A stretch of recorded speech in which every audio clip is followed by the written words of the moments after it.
Ouh là là, je vous ai tendu hier avec mon récap. Alors ne niez pas, je le sais, je lis tous vos commentaires et je suis au courant quand vous râlez. D'ailleurs, ça n'arrive pas très souvent et je vous en remercie. Mais là, vous avez râlé. Ah oui, le PS n'est pas de gauche, vous êtes des vendus, le média aux ordures, gna gna gna, on a compris. On va remettre Solferino au milieu du village puisque c'est comme ça. Et je sens d'avance que ça plaira à personne. Mais ça, c'est plutôt bon signe. Bonjour et bienvenue dans le récap. Nous sommes le mercredi 15 octobre et nous allons donc nous attaquer à l'un des plus grands mystères politiques français. Le Parti socialiste est-il de gauche ?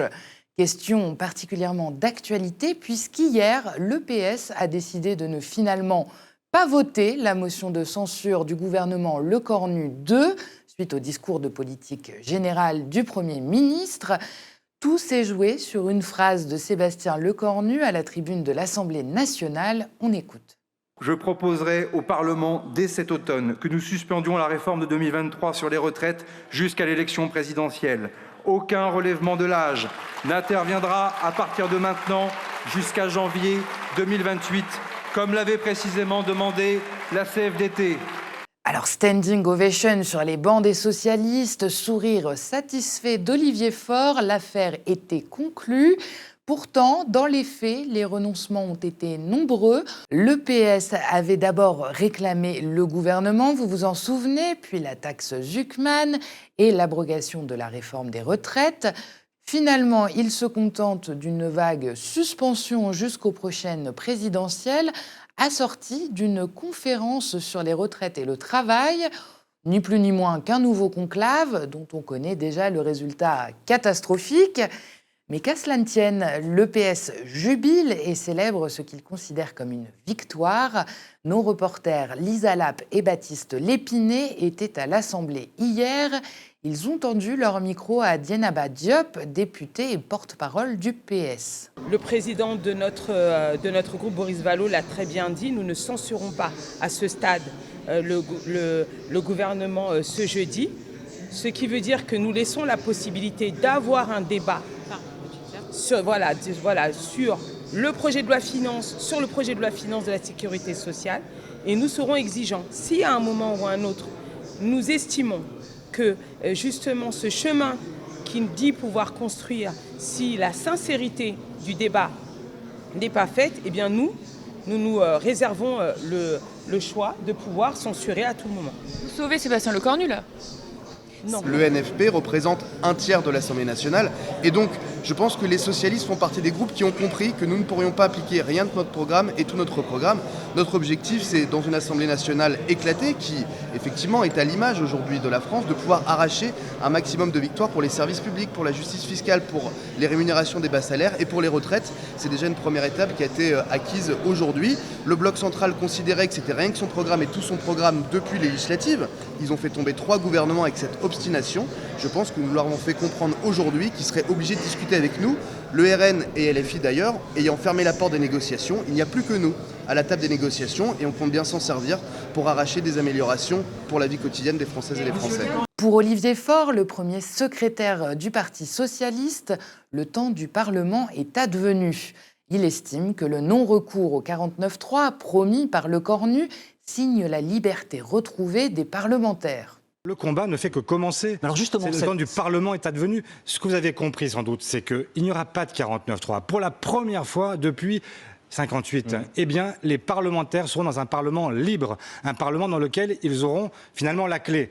On leur donne, eh bien, qu'ils la prennent et que chacun soit devant sa responsabilité. Et nous verrons à ce moment-là, les masques vont tomber. Alors, petit rappel à toutes fins utiles, le 49.3 n'est pas le seul joujou constitutionnel dont dispose le pouvoir pour passer ses lois en force. Mais bon, le parti à la rose préfère, comme souvent d'ailleurs, voir le verre à moitié plein et mettre en avant son sens aigu de la responsabilité et de la stabilité du pays. Pour Olivier Faure et Boris Vallaud, c'est même une preuve éclatante de leur utilité politique. Vallaud s'en est félicité au nom des 3,5 millions de Français dont la vie va changer, je le cite, et a justifié la non-censure comme moyen d'éviter de livrer la République à l'extrême droite. Rien que ça. Alors tout ça, c'est bien joli, mais en attendant, à gauche, la vraie peut-être, ça passe très mal. Pour la France insoumise, les écologistes et les communistes, le PS signe là une faute politique majeure. Il sauve un gouvernement macroniste à bout de souffle et fracture encore un peu plus l'unité du camp progressiste. Les autres composantes du NFP rappellent que la fameuse suspension n'est qu'un simple report, loin donc de l'abrogation exigée, et que le budget défendu par le corps nu reste taillé pour les plus riches. L'économiste Gabriel Zucman ne s'y est d'ailleurs pas trompé. Il a commenté « Tout a été fait pour épargner les milliardaires ». Et nous, on écoute Manuel Bompard, le coordinateur national de la France Insoumise. C'était hier sur BFM. Vous allez comprendre pourquoi le Parti socialiste, dans cette histoire, s'est fait rouler dans la farine. C'est qu'à la fin, si cet amendement est adopté par l'Assemblée nationale, il est inclus dans le budget de la sécurité sociale. Ouais. Et qu'à la fin, pour que cet amendement voie le jour, il faut voter le budget de la sécurité sociale. Or, le budget de la sécurité sociale prévoit la sous-indexation des pensions de retraite avec 18 millions de retraités qui verront leur pouvoir d'achat baisser. Le budget de la sécurité sociale prévoit le doublement des franchises médicales. C'est-à-dire que quand vous allez aux médicaments... C'est pas un reproche, vous dites comme le Rassemblement national, il y a un piège en fait dans la proposition. Je ne dis pas comme le Rassemblement national, je vous donne moi... Ça a été dit sur ce plateau il y a quelques minutes. Je vous donne moi mon analyse, et à la fin, la question que moi j'ai envie de poser au Parti socialiste, c'est est-ce que oui ou non, à la fin, au nom d'une pseudo-suspension qui ne concerne à peu près personne, ils sont prêts à accepter des baisses de pouvoir d'achat. Oui, mais par exemple, la sous-indexation des pensions de retraite, ça concerne 18 millions de personnes. Et contrairement à ce que vous venez de dire, cette mesure de suspension ne concerne pas 3,5 millions de personnes. J'ai vu que le Parti socialiste donnait ce chiffre. Seule une génération est concernée avant l'élection présidentielle, c'est la génération née en 1964. Ça concerne précisément autour de 700 à 800 000 personnes qui pourraient en bénéficier. Bref, vous l'avez compris, en échange d'une petite concession symbolique, le PS aurait rangé au placard les exigences sociales de fond, comme la taxation du capital, la hausse des plus bas salaires ou encore la justice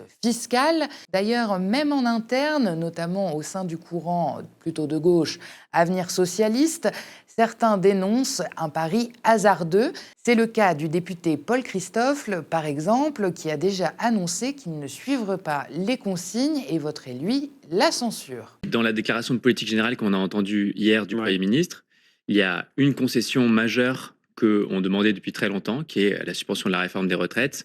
Et ça, je crois que c'est une victoire qu'il faut mettre au crédit de la mobilisation sociale, des organisations syndicales aussi, et de la gauche et des socialistes. Ensuite, il y a deux autres piliers de nos revendications sur lesquels on n'a pas entendu grand-chose, sur la justice fiscale et sur le pouvoir d'achat. Et c'est là que nous revenons à la question initiale. Le PS est-il un parti de gauche, alors même qu'il ne cesse d'en trahir les idéaux? Il faut dire que l'histoire ne plaide pas vraiment en leur faveur, malgré ce que veut faire croire Olivier Faure quand il se fait un peu chahuter en manif. Vous entendez PS collabo, quelle est votre réaction? Je ne sais pas de qui il parle. Vous savez, les gens qui manifestent avec ce type de slogan devraient se rappeler que tout ce pourquoi ils manifestent, c'est à nous qu'ils le doivent. Parce que s'il n'y avait pas eu la gauche depuis Jaurès, depuis Blum, depuis Mitterrand, eh bien, ils n'auraient pas aujourd'hui les droits qu'ils possèdent. Et tous les droits qu'ils cherchent à défendre aujourd'hui, ils ne les doivent pas à n'importe qui, ils les doivent à la gauche socialiste. Alors oui, on peut toujours applaudir les socialistes pour les 35 heures, la 5e semaine de congés payés ou la hausse du SMIC dans les années 80. Merci pour les souvenirs, Olivier. Ça fait toujours plaisir.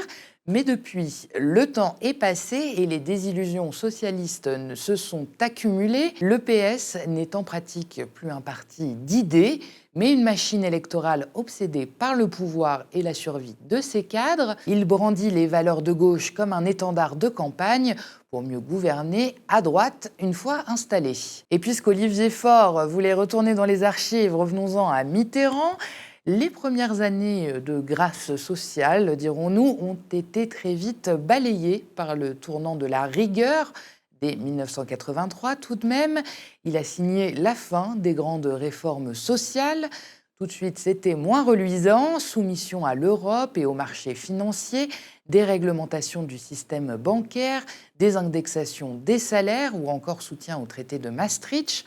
En clair, le PS a posé les premières pierres de la libéralisation de l'économie française. On peut aussi se souvenir de Lionel Jospin et ses privatisations à grande échelle, ou encore sa décision de refiler la cagnotte budgétaire de 1999 aux plus riches, alors même qu'il avait une conjoncture plutôt favorable pour mener enfin une vraie politique sociale. Et puis évidemment, il y a eu François Hollande. Sous ses airs de président normal, se cachait un énième traître à la cause. En campagne, son ennemi, c'était la finance, mais au pouvoir, la donne était tout autre. Il a multiplié les cadeaux fiscaux aux entreprises, détricoté le droit du travail, offert évidemment une rampe de lancement magistrale à Emmanuel Macron et a considérablement durci la politique sécuritaire et migratoire du pays. Et tout ça en un seul quinquennat. Recordman d'impopularité, il n'a même pas pu se représenter, mais même en si peu de temps, Hollande a réussi l'exploit de marquer la conversion définitive des socialistes au néolibéralisme et à l'ordre autoritaire. Et personne parmi la baronnie actuelle de Solferino ne marque la rupture avec cet héritage. Si des courants divers existent évidemment au sein du PS, comme on vient de le voir avec Avenir Socialiste par exemple, il n'en reste pas moins que la stratégie du parti portée par Olivier Faure s'inscrit dans le prolongement de cette trajectoire. Le premier secrétaire, après avoir fidèlement soutenu toutes les réformes antisociales du quinquennat Hollande, cherche désormais non pas à rompre frontalement avec le macronisme, mais à en devenir l'alternative présentable aux yeux de l'électorat bourgeois. Alors tout cela ne plaide évidemment pas en faveur d'un PS inclus dans la gauche, mais reste que les socialistes s'intègrent aux alliances. Il y a eu la NUPES et plus récemment le NFP, allant du NPA jusqu'à Place Publique, pourtant déjà très à droite de la gauche, pour le dire poliment. En réalité, le PS n'a que faire des programmes qu'il signe. Tout ce qui lui importe est d'assurer sa survie institutionnelle en capitalisant sur des accords électoraux avec les autres entités de la gauche, cette fois. En juin dernier, le PS était presque mort, on s'en souvient, c'est le NFP qui l'a réanimé, et avec lui François Hollande. Rien ne nous sera donc jamais épargné. Et maintenant que le défibrillateur a fait son œuvre, la créature se sent toute puissante et se retourne contre ceux qui se mettent en travers de son chemin, surtout quand il se trouve sur sa gauche, justement. Alors oui, petit à petit, le PS, et d'ailleurs toute la social-démocratie, s'est droitisé, et pas seulement en France, c'est un phénomène mondial. Partout, avec la montée de l'extrême droite, les gauches radicales sont sans cesse diabolisées et à terme, cette stratégie, souvent soutenue par les médias et adoptée par un large champ du spectre politique, peut faire des ravages jusque dans les urnes. Pour sauver sa peau, la gauche dite modérée hurle avec les loups et se rabat donc sur sa droite. En Amérique latine, après Lula, Correa ou encore Morales, le retour au pouvoir de personnalités telles que Bolsonaro ou Milei illustre le prix à payer pour toute once de radicalité de gauche. Pris de panique face à ce constat, des dirigeants comme Orsi en Uruguay ou Petro en Colombie préfèrent adopter des positions plus modérées, voire centristes, afin d'éviter la débâcle. En Europe, le constat est évidemment similaire. Les sociodémocrates, qu'ils soient danois, britanniques, islandais, adoptent des mesures à droite sur l'immigration, notamment la sécurité, le social, juste pour ne pas se faire dépasser par l'extrême droite. Olaf Scholz en Allemagne ou Antonio Costa au Portugal illustrent la difficulté de rester dans le couloir traditionnel de la social-démocratie, déjà bien éloignés de la radicalité, vous me l'accorderez. Lorsqu'ils restent de gauche modérés, ils sont électoralement balayés, alors que quand ils se droitisent, ils sécurisent leur position, quitte à solder leur identité politique. Le message est donc clair, modération à tout prix, compromission avec la droite, défense minimale des valeurs progressistes, tout ça pour sauver le pouvoir. La social-démocratie moderne a donc troqué ses idéaux pour des stratégies défensives. On garde le fauteuil, mais on jette par la fenêtre les combats. La France ne fait pas exception, je vous l'ai dit. Il apparaît désormais clairement que le Parti socialiste rejette toute forme de rupture. Il est devenu entièrement dépendant du centre, dont il espère draguer l'électorat, on l'a bien compris, au risque d'apparaître comme la béquille d'un pouvoir macroniste aussi agonisant que détesté. Cette stratégie du PS n'engage malheureusement pas que lui.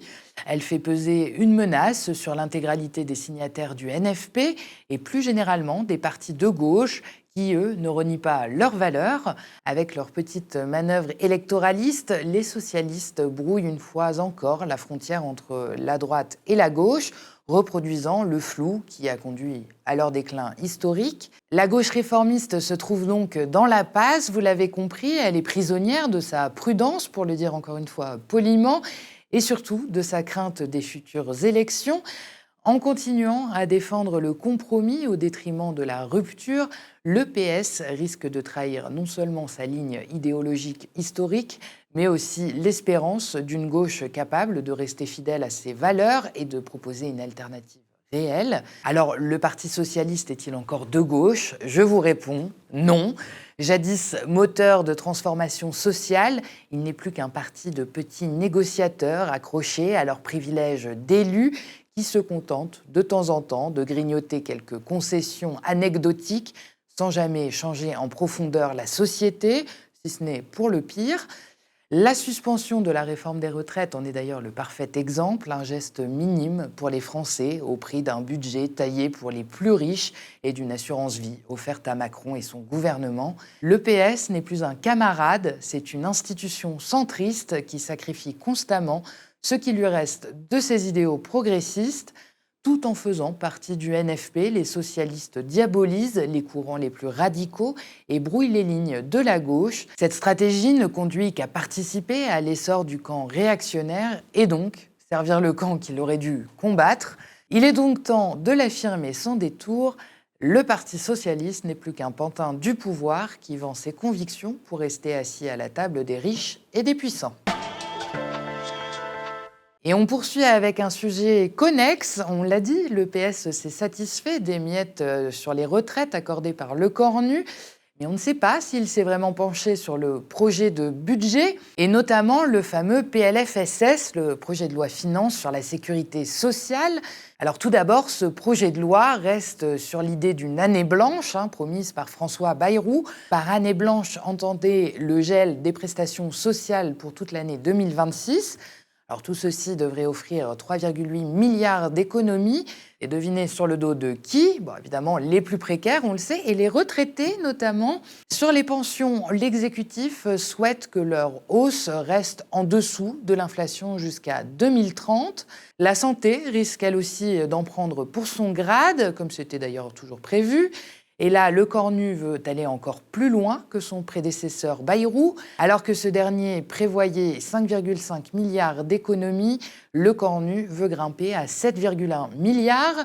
Pour ce faire, le gouvernement prévoit entre autres le doublement de la franchise médicale, de s'attaquer aux arrêts maladie ou encore une nouvelle taxe sur les complémentaires santé. Précisons aussi que le projet du gouvernement Lecornu, salué donc par le PS, on le répétera jamais assez, prévoit aussi de s'en prendre aux étrangers, notamment via l'augmentation des timbres fiscaux pour les cartes séjour ou encore la suppression des APL pour les étudiants. Et donc tout ça est salué par le PS. Surpopulation, prolifération de rats, de cafards ou encore de punaises de lit, l'état des prisons françaises est jugé indigne par la contrôleuse générale des lieux de privation de liberté. Elle tire encore une fois la sonnette d'alarme. Dans l'avis datant du 12 mai dernier, mais publié seulement ce mercredi 15 octobre, Dominique Simoneau observe, je cite, « À ce jour encore, de nombreuses maisons d'arrêt sont installées dans des bâtiments du 19e siècle. Le fonctionnement continu de ces structures depuis des décennies, associé à de graves insuffisances dans leur maintenance, a inévitablement entraîné leur extrême dégradation. Cette vétusté favorise les infiltrations d'eau, la moisissure et l'humidité, évidemment. Vétusté elle-même accélérée par la surpopulation carcérale, des conditions de vie tout bonnement indignes pour les détenus. Et si Gérald Darmanin avait promis fin août des diagnostics pour les établissements les plus vétustes, ainsi que la construction de 3000 nouvelles places de prison, la contrôleuse générale juge l'action des autorités insuffisante et généralement inadaptée. Elle recommande en outre que chaque établissement pénitentiaire vétuste fasse l'objet d'un diagnostic approfondi permettant de déterminer sans délai les mesures à prendre quant à son avenir. On poursuit toujours sur l'actualité nationale avec des nouvelles de Marine Le Pen et de sa condamnation. Nos confrères de l'AFP nous l'ont appris dans l'après-midi. L'ex-présidente du Rassemblement national a vu son recours rejeté par le Conseil d'État. Celui-ci visait à annuler l'application immédiate de son inéligibilité suite à sa condamnation en mars dernier dans l'affaire des assistants parlementaires européens du FN. Vous l'avez compris, cette décision l'empêche donc de se présenter aux élections, qu'elles soient législatives ou présidentielles, ce qui pourrait mécaniquement peser sur les décisions de son parti dans la période de crise que nous traversons. Le Conseil d'État a estimé que la demande de Marine Le Pen dépassait les pouvoirs du Premier ministre et ne pouvait donc pas donner lieu à transmission d'une question prioritaire de constitutionnalité au Conseil constitutionnel comme elle le souhaitait. Rappelons que la députée RN doit être rejugée en janvier 2026, cette fois par la Cour d'appel de Paris, pour une décision qui sera rendue d'ici l'été à suivre. Et on termine avec un peu d'international. Donald Trump joue sa stratégie habituelle. Il aide d'une main et menace de l'autre. C'est ce qui a été illustré lors de la réception de Javier Milei à la Maison-Blanche mardi 14 octobre. L'Argentine, actuellement en pleine crise monétaire, reçoit une aide américaine dans le cadre d'échanges de devises. Mais cette aide est ouvertement conditionnée à une victoire électorale du libertarien radical lors des législatives partielles du 26 octobre. Trump a ainsi déclaré « S'il perd, nous n'allons pas être généreux avec l'Argentine ». Cette affaire intervient dans un contexte de tensions croissantes entre les États-Unis et la Chine. Le président du Trésor américain a précisé dans une interview à Fox News « Nous ne souhaitons pas d'un État dirigé par la Chine en Amérique latine ». Côté argentin, l'opposition péroniste dénonce cette situation comme une scène d'humiliation nationale inédite et une très grave atteinte à la souveraineté du pays. Merci d'avoir regardé cette nouvelle édition du Récap. N'hésitez pas à nous laisser vos impressions en commentaire gentiment si vous nous regardez sur YouTube ou via email si vous nous regardez à la télé. Et souvenez-vous, il y a un peu plus d'1 an, le média a été auditionné par l'Arcom pour investir la TNT. Mais plutôt qu'une chaîne libre et indépendante comme la nôtre, l'Arcom a préféré le projet du milliardaire Daniel Kretinsky. Mais nous n'avons pas dit notre dernier mot. De nouveaux canaux se libèrent sur la TNT nationale et la TNT francilienne, avec ses quelques 12 millions de téléspectateurs. Alors le média compte bien y candidater si l'Arcom en décide ainsi. Et comme toujours, nous porterons un projet commun avec nos camarades médias indépendants qui le désirent. Et si vous, ce projet vous intéresse et que vous voulez nous soutenir, signez et faites signer notre pétition sur tntdesindés.fr pour une TNT libre, démocratique et ouverte. Et si vous voulez nous aider à produire une information libre et indépendante, n'hésitez pas à vous abonner aux médias ou à faire un don sur le site internet ou simplement à en parler autour de vous et à nous suivre sur les réseaux sociaux. Et n'oubliez pas, en attendant la TNT, vous pouvez nous suivre sur nos 2 chaînes YouTube, Le Média et Le Média 24/7, pour ne rien rater de nos programmes. Très bonne soirée sur Le Média.